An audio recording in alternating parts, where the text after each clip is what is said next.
Assalamualaikum warahmatullahi wabarakatuh. Halo semua.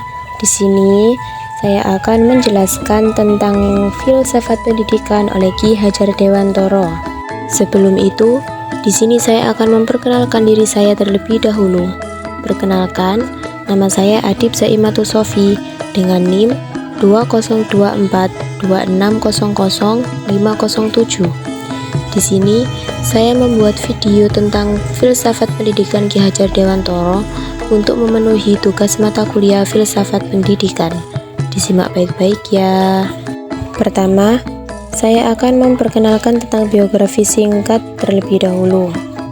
Raden Mas Suwardi Surjoningrat atau Ki Hajar Dewantara lahir pada tanggal 2 Mei 1889. Beliau wafat pada tanggal 26 April 1959. Ki Hajar Dewantara adalah tokoh pendidikan, aktivis, guru, dan politisi Indonesia.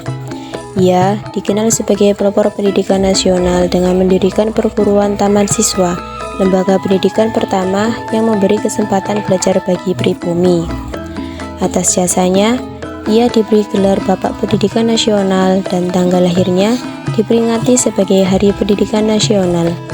Semboyannya yaitu Tutwuri Handayani menjadi moto Kementerian Pendidikan. Ia juga diangkat sebagai pahlawan nasional pada tahun 1959 dan namanya diabadikan dalam kapal perang serta uang rupiah. Apa sih filsafat pendidikan Ki Hajar Dewantara? Jadi, filsafat pendidikan Ki Hajar Dewantara menegaskan bahwa pendidikan bukan sekedar proses mentransfer pengetahuan, tetapi pendidikan juga upaya membimbing dan menuntun anak agar berkembang secara alami sesuai kodratnya, serta sesuai dengan zamannya. Dalam pandangan ini, guru bukan menjadi penguasa atas murid, melainkan menjadi penuntun yang menghormati kebebasan dan keunikan setiap anak.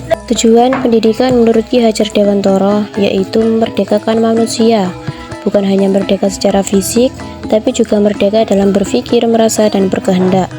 Artinya, seorang yang dididik harus punya kebebasan berpikir sendiri, punya hati nurani, dan bisa memilih dan bertanggung jawab atas pilihannya. Pendidikan berbasis kebudayaan menurut Ki Hajar Dewantara. Ki Hajar percaya bahwa pendidikan harus sesuai dengan budaya dan nilai-nilai bangsa sendiri, bukan meniru mentah-mentah dari luar. Pendidikan harus berakar dari kebudayaan nasional, yang artinya anak-anak Indonesia harus dididik dengan nilai-nilai kejujuran, gotong royong, sopan santun, dan cinta tanah air sejak dini. Selanjutnya yaitu Tripusat Pendidikan. Ki Hajar menyebut bahwa pendidikan tidak hanya tugas sekolah. Ia menyebut 3 pusat pendidikan utama yaitu keluarga, sekolah, dan masyarakat. Ketiganya harus bekerja sama. Kalau hanya sekolah yang mendidik tapi keluarga dan masyarakat tidak, maka pendidikan tidak akan maksimal. Ki Hajar Dewantara memperkenalkan sistem Among yang berasal dari kata momong atau mendamping. Jadi, sistem Among di sini yang pertama yaitu Ing Ngarsa Sung Tulodo, yang artinya di depan memberi teladan. Yang kedua Ing Madya Maung Karso, yang artinya di tengah membangun semangat. Dan yang terakhir Tutwuri Handayani, yang artinya di belakang memberi dorongan.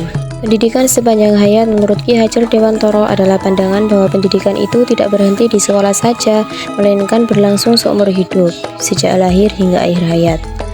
Pendidikan juga bukan hanya sekedar untuk memperoleh ilmu saja, tapi juga untuk membentuk budi pekerti, karakter, dan kesadaran sosial agar seseorang bisa hidup mandiri, bermartabat, dan berguna bagi masyarakat. Sekian penjelasan dari saya, semoga bermanfaat bagi kalian semua. Wassalamualaikum warahmatullahi wabarakatuh. See you.